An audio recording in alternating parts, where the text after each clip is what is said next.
Sir Madkila June, idol na idol ko po kayo. Sana magustuhan nyo to. Kasi bibigay ko lahat ng effort ko. Pagpasensyahan nyo na po kung medyo... 1, 2, 3. Nang ma-inlove ako sa'yo, kala ko pag-ibig mo ay tunay, pero hindi na nagpapagating ng tunay na kulay.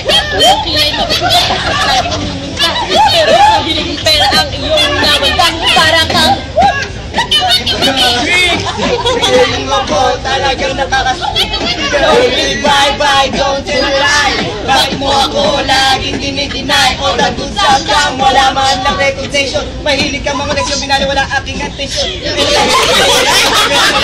Sabi mo tayo na wala na meron ka. Gusto ko pa naman pag-rusi pa. Kaysa harap-harapan mo ako, stupid pa. Don't be shit. Lahat ng kabuhan mo ilalahat. Ay, sige!